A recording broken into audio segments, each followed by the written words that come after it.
नमस्कार। इस समय अ, एक नाम आप अक्सर चर्चा में सुन रहे होंगे। इन सज्जन का नाम है मुख्तार अंसारी। मुख्तार अंसारी को कौन नहीं जानता यूपी में तो खास तौर से। और अगर ईस्टर्न यूपी के आप हैं तो आपको बिल्कुल ही पता होगा उनके कारनामों के बारे में, उनके काम के बारे में, उनकी चर्चा को लेकर के, उनकी प्रसिद्धि को लेकर के। लेकिन मुख्तार अंसारी जिन्होंने जीवन भर यूपी में रहे, यूपी में सब कुछ किया और आजकल बंद है पंजाब की जेल में। पंजाब की जेल में इसलिए बंद है समझिए, क्योंकि वहां पर रोपड़ में कोई एक मामला था जिसमें किसी एक उद्योगपति ने या व्यवसायी ने आरोप लगाया था कि साहब इन्होंने उनसे फिरौती मांगी। अगर ये यूपी में मांगते तो शायद इतनी नई बात नहीं थी। और तब से अब तक वो 2 साल से वो वहां जेल में बंद है। दूसरी तरफ यूपी की सरकार परेशान है कि ये जेल में दिन भर जिंदगी इन्होंने काटी उत्तर प्रदेश में, पूर्वी उत्तर प्रदेश में और आजकल पंजाब में क्या कर रहे हैं।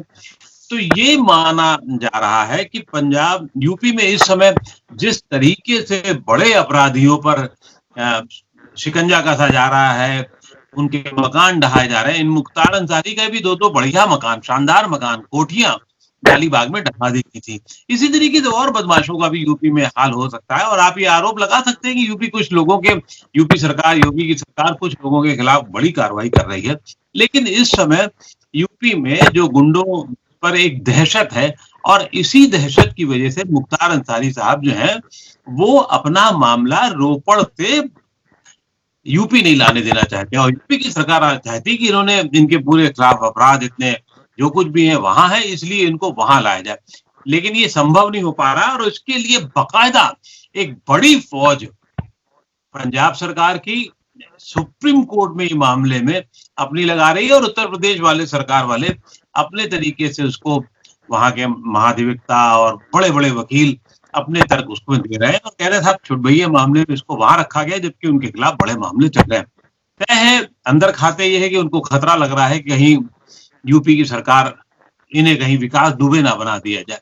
ये खतरा उनको लगता है। अब इस पे है कि नहीं है ये नहीं कहा जा सकता। उत्तर प्रदेश का एक इतिहास रहा है बदमाशों का, माफियाओं का और उसमें मुख्तार अंसारी का नाम भी रहा है, अतीक अहमद का रहा है, उमाकांत यादव का रहा है।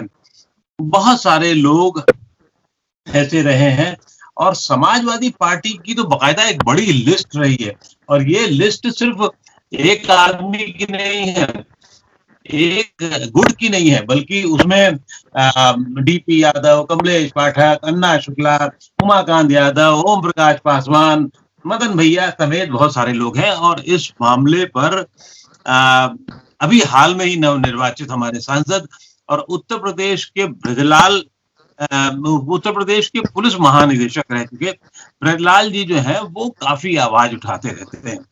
ब्रजलाल जी की खासियत ये रही कि अपने जमाने में इन्होंने अब गुंडों से अपने तरीके से निपटा है। खासतौर से मैं तब से जानता हूं जब ये 80 की शुरुआत में लखनऊ के एसपी सिटी होकर के आए और अच्छे अच्छे गुंडों की खूब पिटाई की और अपना एक नाम शोहरत थी और आखिर में कैरियर में वो डीजीपी बने, वो भी मायावती के जमाने में। तो तय है कि इन्होंने बहुत कुछ देखा, बहुत कुछ समझा। तो आज इस मामले को हम लोग यहाँ पे ब्रजलाल जी से समझने की कोशिश करेंगे कि यूपी में गुंडों की पॉलिटिक्स जो है वो उसका सबसे ज्यादा सरमाएदार कौन रहा है और सरमाएदार रहा है तो उसकी वजह क्या है। तो बहुत बहुत स्वागत है ब्रजलाल जी आपका नवोदय टाइम्स पंजाब की से बातचीत करने के लिए आपने समय निकाला, अपने व्यस्त समय थे। आप नए सांसद अभी बने हैं, राजनीति में भी आए हैं और आपने आते ही इशारा मुलायम सिंह यादव की तरफ कर दिया कि जितने गुंडे हैं वो सब मुलायम सिंह यादव की देन है, सरकार की देन है। असलियत क्या है? उत्तर प्रदेश में मैंने 1980 के दशक में देखा कि कुछ राजनीतिक व्यक्ति माफियाओं का, बाहुबलियों का सहारा लेते थे चुनाव जीतने में। 80 के दशक के बाद एक ऐसा मौका आया जब बाहुबलियों ने सोचा, अपराधियों ने सोचा कि वो जब विधायक बनवा रहे हैं तो वो क्यों न खुद बन जाएं, और उसकी शुरुआत हुई 1980 में हरिशंकर तिवारी से। अब मैं सीधे मुख्तार अंसारी पर आता हूं। ये गाजीपुर मोहम्मदाबाद का रहने वाला है। इसके गुरु थे साधु सिंह मखनू से, जो हरिशंकर तिवारी से जुड़े हुए थे। उनके परिवार और उस गैंगवार में उस परिवार के 8 लोग मारे गए। उसके बाद मुख्तार अंसारी गैंग लीडर बना। मैंने अपने 37 साल के करियर में इतने बड़ा अपराधी नहीं देखा है जिसका हर फील्ड में दखल। मर्डर किए, दर्जनों हैं, दर्जन नहीं दर्जनों मर्डर किए। और सबसे बहुचर्चित अपहरण था इसका नंद किशोर रूंगटा, जो विश्व हिंदू परिषद के अंतरराष्ट्रीय अध्यक्ष थे। उनसे 5 करोड़ रुपया लिया गया 1996 में, जब ये बहुजन पार्टी समाज पार्टी के टिकट पर पहली बार विधायक बने थे, और नंद किशोर रूंगटा को मार दिया गया। इसके बाद जब 91 में बीजेपी की सरकार आई, यहां से पंजाब कनेक्शन शुरू होता है। कल्याण सिंह मुख्यमंत्री हुए और शाही जी जो आज कृषि मंत्री हुए, इन पर प्रेशर पड़ा तो इन्होंने अपने संपर्कों का सहारा लिया और ये पहुंचे चौटाला गांव में। बड़ा फेमस गांव है चौटाला। और चौटाला से ओम प्रकाश हिटलर के यहाँ, जो माननीय बलराम झाखड़ के सगे साले थे, वहां जब ये पहुंचे और काफी दिन रहे वक्त काटने के लिए, क्योंकि बीजेपी सरकार सख्त थी, वक्त काटने के लिए वहां गए। और वहीं से इनका पंजाब कनेक्शन, वहीं से हरियाणा कनेक्शन, वहीं से पश्चिमी उत्तर प्रदेश कनेक्शन बना और इस आदमी ने एक मजबूत गैंग बनाया। दिल्ली में उसी दौरान इसने किडनैपिंग किया। वो किडनैपिंग पंचकुला से पकड़ लिया गया और मुख्तार अंसारी पैसा लेते हुए दिल्ली में पकड़ा गया। सेशन कोर्ट से 10 साल की सजा हो गई और उसके बाद मुख्तार अंसारी बाद में जमानत पा गए हाई कोर्ट से। और तब तक यहाँ उत्तर प्रदेश में जब समाजवादी पार्टी की सरकार आती है तो ये गाजीपुर के जेल के बैरक नंबर 10 में शिफ्ट हो गए।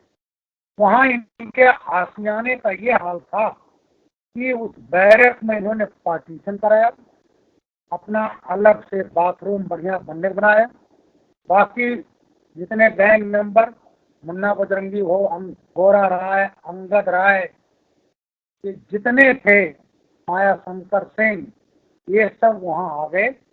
और इनके रसूख का ये हाल था, जेल के अंदर मुलायम सिंह जी की सरकार में तालाब खोदा गया, उसमें मछली पाली गई जिससे मुख्तार अंसारी को मछली मिल सके। वहाँ के डीएम थे जो आज का रिटायर होने का समाजवादी पार्टी में है वो, और वहाँ के जाकर मुख्तार अंसारी के साथ बैडमिंटन खेलते। जितने बड़े क्रिमिनल पश्चिमी उत्तर प्रदेश दिल्ली में वांटेड हैं, रविंदर घूरा, राजवीर रमाला, और वो वहाँ खुलेआम जाकर के गाजीपुर के बैरक नंबर 10 में मुख्तार अंसारी के साथ रहते थे, उसके घर में रहते थे। और उस दौरान जो भी किडनैपिंग, जो भी रंगदारी का करोड़ों रुपए वसूले गए, वो वसूली गाजीपुर जेल में होती थी, क्योंकि मुख्तार अंसारी एक बार दिल्ली में गिरफ्तार हो चुका था। तो ये सेफ था, उनकी अनुकूल सरकार थी, तो ये करते रहे। ये 2005 से जेल में है और जेल में रहते हुए लगातार ये माननीय बन रहे हैं, विधायक बन रहे हैं। इनके विरोधी थे कृष्णानंद राय, जो बीजेपी के विधायक थे। उनका कसूर इतना था, तो इनके जो ये अपने घर की सीट मांगते थे मोहम्मदाबाद, वहां से वो बीजेपी के टिकट पर विधायक बन गए। मुख्तार उनकी हत्या करने के लिए लगा रहा। मैं बात बता रहा हूँ, फरवरी 2004 मैं आईजी लॉ एंड ऑर्डर होता था डीजी ऑफिस में। समाजवादी पार्टी की सरकार थी और इसका नंबर सर्वेलेंस पर था। मुख्तार लाइट मशीन गन चाहता था और इसका गनर मुन्नर यादव, उसका भांजा करके, उसका भांजा फौज में था, और वो फौज से लाइट मशीन गन लेकर भाग आया। डिप्टी एसपी शैलेंद्र प्रताप सिंह नया डिप्टी एसपी बनारस में था, उसने एलएमजी बरामद कर ली। मुन्नर यादव उसका भांजा पकड़े गए। मुख्तार का टोटल कन्वर्सेशन टेप था, पूरे एविडेंस थे और टाडा का मुकदमा लड़ा। मैं चश्मदीद हूं, मेरे सामने एक बड़े खास अधिकारी डीजी के बाद नंबर 2 पर थे। उस डिप्टी एसपी को इतना डांटा, एसएसपी एसटीएफ को डांटा कि मुख्तार पर क्यों मुकदमा कराया। और हालत ये हुआ कि उस यंग डीएसपी ने मार्च 2004 में इस्तीफा दे दिया। अब इसका इन्वेस्टिगेशन हुआ। टाडा में सरकार देती अनुमति, सरकार का मतलब फाइल जाती है मुख्यमंत्री तक। मुख्यमंत्री जी ने मुन्नर यादव उसके भांजे को तो दिया सैंक्शन, मुख्तार का सैंक्शन नहीं दिया, क्योंकि सैंक्शन नहीं मिला तो मुख्तार पर मुकदमा नहीं चला। ये 2004 की बात है। मुख्तार फिर लगा रहा, उसके बाद उस जेल से बाहर नहीं आया। और नहीं वो ठीक नहीं वो ठीक है कि मुख्तार बाहर नहीं आया क्योंकि जेल में रहे, 15 साल तक है। लेकिन अगर ये माना जाए जो आप पहले भी आरोप लगाते रहे कि समाजवादी पार्टी या मुलायम सिंह यादव या अखिलेश यादव ने या उनके परिवार वालों ने शुरुआती या तो हरिशंकर तिवारी से होती है या फिर वो ददुआ तक मामला जाता है और ददुआ के भाई को संरक्षण देने की बात आती है। तो आपका कहना ये हमेशा रहा है कि समाजवादी पार्टी के लोगों ने गुंडों को, माफिया को ज्यादा संरक्षण दिया, लेकिन ये एक तरफा सच्चाई है या इसमें बसपा में जिसके कार्यकाल में आप खुद डीजीपी भी रहे, उन्होंने भी तो उतने ही गुंडों को शरण दिया। अतीक अहमद इसके बड़े उदाहरण हैं। अतीक अहमद और मुख्तार अंसारी के नाम से रेड कॉरिडोर चलता है पूरा पूरा, जिसका भी आपने हरियाणा तक के गांव का जिक्र किया और कलकत्ता से होते हुए, रांची होते हुए, ईस्टर्न यूपी होते हुए और फिर यहाँ दिल्ली और फिर उसके बाद हरियाणा तक जाता है। तो ये लोग भी वहीं रहे, धनंजय भी का भी नाम आता रहा, उमाकांत यादव का नाम आता रहा, गाजियाबाद और वेस्टर्न यूपी के कई मदन भैया और न जाने किनके किनके नाम आते रहे। तो ये तो राजनीतिक जो गुंडे तो सेकुलर माने गए, माफिया तो सेकुलर हुए, चाहे समाजवादी में भी रहे चाहे बसपा में भी रहे। इस पे क्या आपकी राय है? ये अवसरवादी थे और शायद बीएसपी में चले गए और नहीं तो समाजवादी तो पार्टी उनका घर था। ये दोनों में अतीक हो, मुख्तार अंसारी हो, धनंजय सिंह हो, इन दोनों पार्टियों में सफल करते रहे। लेकिन ज्यादातर समय मुख्तार ने बिताया समाजवादी पार्टी में। और जब अखिलेश ने इनको टिकट नहीं 2012 में दिया और उस परिवार में झगड़े का कारण भी मुख्तार अंसारी रहे, और जब नहीं दिया टिकट तो मायावती जी ने इनको टिकट दे दिया। सांसद का टिकट दिया था मुरादाबाद से अतीक को, और इनके परिवार को 3-3 टिकट बहुजन समाज पार्टी ने दिया, जहां ये मऊ से विधायक है। तो इस तरह से इन दोनों पार्टियों में, लेकिन जो सबसे बड़ा रोल रहा, जो शुरुआत हुई, वो माननीय मुलायम सिंह ने किया। 90 के दशक के शुरुआत में छविराम यादव और महावीरा यादव, पोथी यादव, अनार सिंह यादव के भी नाम उछलते रहे, राजनीतिक संरक्षण की बात आती रही। और चंबल का निर्भय गुजर जो अपने को बेताज बादशाह कहता था, उसने तो टीवी पर, उसको बड़ा शौक हो गया, टीवी पर उसने कहा कि साहब समाजवादी परिवार के जो शीर्ष नेता लोग हैं उस परिवार के लोगों को सोने और चांदी की मुकुट पहनाए, ये रिकॉर्ड पर है, टीवी पर है। इसके अलावा ददुआ, जिसको वीरप्पन कहा जाता था, वो आदमी जिसने 90 में गांव है कुंवरपुर मऊ थाने में 10 लोगों की सामूहिक हत्या किया था, 200 ज्यादा मर्डर फिरौती केस, और उसके बिना तेंदू का पत्ता नहीं उठता था। करोड़ों रुपए आमदनी होती थी, जितने सरकारी ठेके में पैसा लेता था। माननीय मुलायम सिंह जी ने उसके भाई बाल कुमार को सांसद बनाया, उसके बेटे वीर सिंह को विधायक बनाया, उनके भतीजे राम सिंह पटेल को विधायक बनाया। उनकी क्वालिफिकेशन क्या थी? ददुआ के परिवारजन। ददुआ मेरे समय में ही जुलाई 2007 में मारा गया, 32 वर्ष तक एक्टिव रहा और मरने के बाद उनकी मंदिर बन गया ददुआ मंदिर फतेहपुर में। तो ये जब तक रहे तब तक इस गैंग को संरक्षण मिलता रहा और ददुआ के बिना पूरी पंचायत, अभी प्रधानी का चुनाव होता है, ददुआ के समय में किसी की हैसियत नहीं थी कि जो ददुआ प्रधान सेलेक्ट करता था वही जीतता था। तो वहां से इन्होंने क्या किया, इसके अलावा मदन भैया किडनैपर, उसको बनाया, टीपी यादव जी को जो आज जेल में है, इन्हीं के बनाए हुए हैं।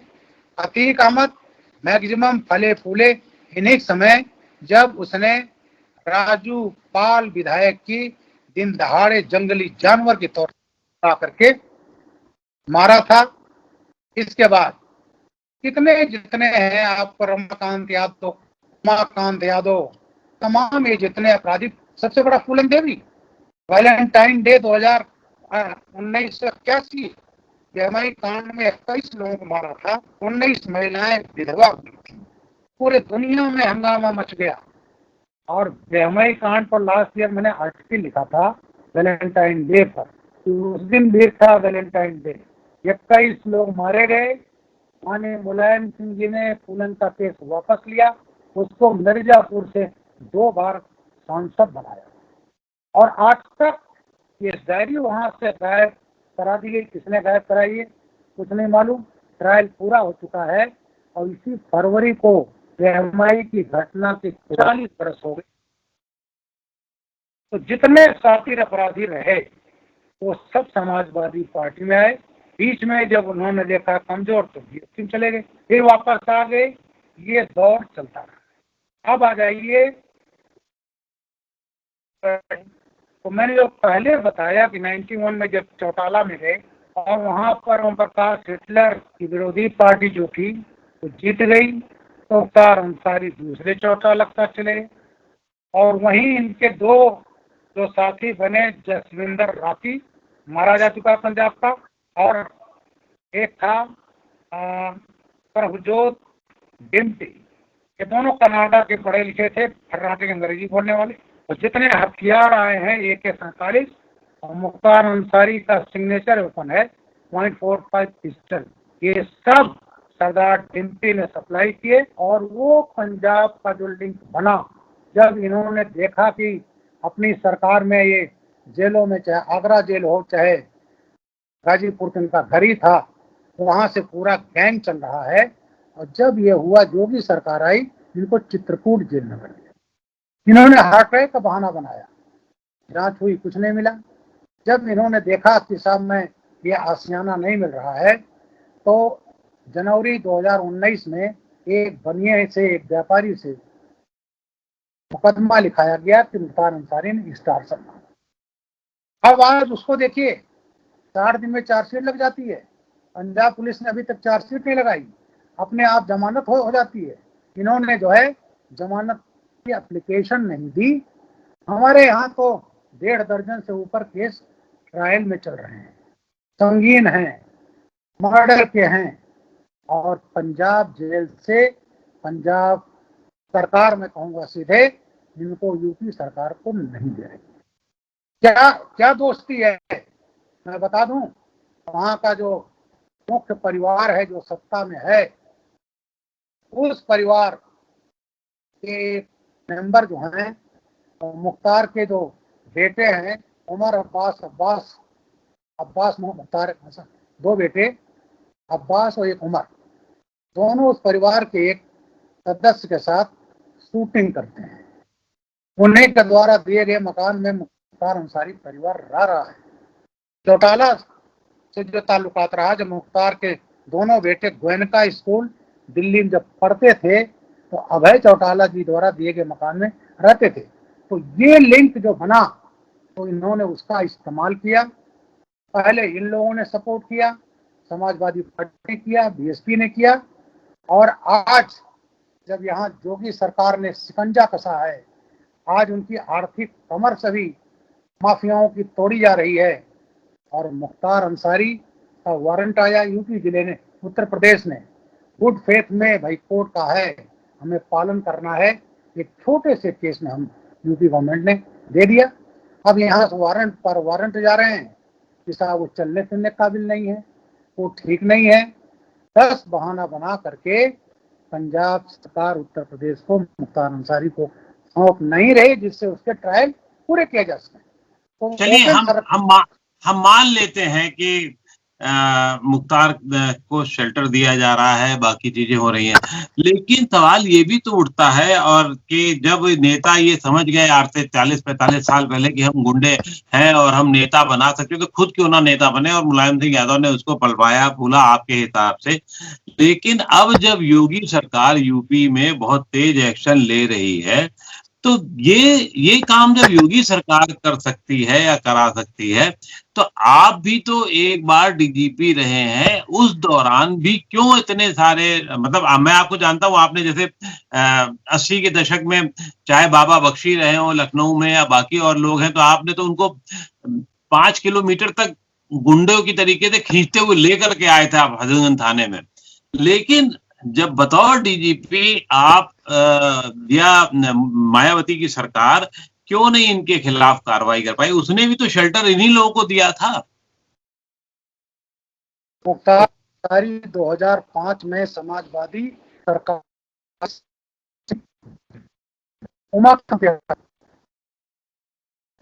और मैंने गिरफ्तार किया था सांसद बीएसपी को। हमने ही एक मंत्री थे के यादव, क्या नाम, मित्र सेन यादव के पुत्र संभवतः अरविंद सेन, क्या नाम, हाँ, एक गोरखपुर के मंत्री थे निषाद, उनको मैंने गिरफ्तार किया था। औरैया के विधायक तिवारी जी ने वो में एक्सटॉर्शन में विधायक को मारा था, तो उसमें विधायक को गिरफ्तार किया था और कोर्ट पर ला करके फास्ट ट्रैक पर आजम कारावास की सजा करा दी। तो भी हुआ, मैं कहूंगा मैंने डीजी तो मैं कम रहा, केवल 3.5 महीना, लेकिन मैं ADG law and order, STF, ATS, crime सबका हेड रहा 4.5 साल as ADG, special DG. Terrorism हो, हमने टेररिज्म पर कार्रवाई किया। आज रामपुर अटैक केस में फांसी सजा हो गई। टेररिज्म पूरा कहीं हैसियत नहीं थी, घटना हुई तो उसको पकड़ा और ऐसा पकड़ा कि उनको सजा के अंजाम तक पहुंचा दिया। लेकिन सपा सरकार में जो खुलेआम छोड़ दी जाती थी, पाला जाता था, बांदा में जो भी अफसर ददुआ के पीछे पड़ा उसको ट्रांसफर कर दिया गया और ददुआ के आशीर्वाद से लोग विधायक और एमपी बनते थे और उनके बेटे के भाई को टिकट खो दिया गया। जो वीरप्पन कहलाता था, 32 साल से फरार था, 200 ज्यादा मर्डर केसेज में, उनके परिवार की क्वालिफिकेशन यही तो थी, ददुआ के बेटे और भाई। तो इस तरह का ओपन संरक्षण, जिसको बेशर्मी कहा जाता है, बेशर्मी से संरक्षण दिया गया और उसी का परिणाम रहा कि इन लोगों ने अरबों की संपत्ति पैदा। आज मुख्तार अंसारी के पास मछली में माफियागिरी, 5 से 7 लाख रुपया महीना। धनबाद से कोयले के रेक चलते थे इनके समय में, करीब 50 से 60 रेक आते थे मुख्तार अंसारी के, और उसमें एक रेक में 10 लाख बचता था, 5 से 6 करोड़ रुपया कोयला। जितने यहाँ रियल एस्टेट में, खनन में, सोनभद्र में, बिहार बॉर्डर पर खनन में, सपा सरकार में जानवरों की तस्करी एक बहुत बड़ा लुक्रेटिव बिजनेस था, जिसमें गाय और बैल उत्तर प्रदेश से, गाजीपुर, चंदौली से होकर बिहार और बांग्लादेश जाते थे। करोड़ों रुपए महीने का रिकॉर्ड था, वो मुख्तार अंसारी का था। जितने मैं मान लेता हूं कि ये हुआ होगा, लेकिन राजनेता, चाहे वो बीजेपी की गवर्नमेंट में भी, ये भी आरोप लगता है कि बीजेपी की सरकार में भी तो ऐसे नेताओं को, ये ठीक है कि एक तरफ बहुत सारे नेताओं, अपराधियों के खिलाफ कार्रवाई हो रही है, उनके घर गिराए जा रहे हैं, उनका आर्थिक जो संरक्षण है वो तोड़ा जा रहा है, लेकिन अभी भी कुछ संरक्षण, कुछ नेता जो कभी पहले सपा में थे, कभी बसपा में थे, कभी कांग्रेस में थे, वो अब भाजपा की शरण में आए हुए हैं और अभी भी उनमें कुछ लोग तो सांसद भी हैं और कुछ विधायक हैं। ये तो आप भी जानते हैं। कार्रवाई चल रही है और के बोली है, उन्होंने प्रयास किया बीजेपी में आ जाए, चुनाव लड़े, हार गए और आज वांटेड है। पुलिस दबिश दे रही लगातार तो भाग रहे हैं। उन्हीं का शूटर और आपने किसका नाम लिया अभी? इसके अलावा मुख्तार अंसारी का शूटर जो रहा, आज ही इसके 2 शूटर मारे गए, आज ही एसटीएफ ने मारा है। इसके अलावा जो इनकी अपोजिट गैंग था कुंटू सिंह आदि ने, जो अजीत सिंह मुख्तार अंसारी का शूटर था, लखनऊ मरवाया था, उसको मारने वाला गिरधारी मारा गया। तो ये सरकार किसी को बख्शती नहीं है। जो भी आएगा, चाहे वो रूलिंग का हो चाहे विरोधी गैंग का हो, सब पर कार्रवाई हो रही है पूरब से पश्चिम तक। चाहे सुनील राठी का, जिसने मुन्ना बजरंगी को जेल में मारा था, उसका साम्राज्य हो, अनिल दुजाना का हो, विजय मिश्रा का हो। विजय मिश्रा ने भी निषाद पार्टी से आए और बीजेपी को एक समय जबरदस्ती अपना समर्थन दे दिया। वो सोचते थे समर्थन दे दिया हम चलते रहें। आज वो, उनकी पत्नी, उनके बेटे सब जेल के सीटों में हैं और सैकड़ों करोड़ की संपत्ति या तो अटैच हो गई है या जमीन बोझ कर रही है। तो इसलिए लोग कहते थे विजय मिश्रा बीजेपी पाल रही है, बीजेपी ने नहीं पाला।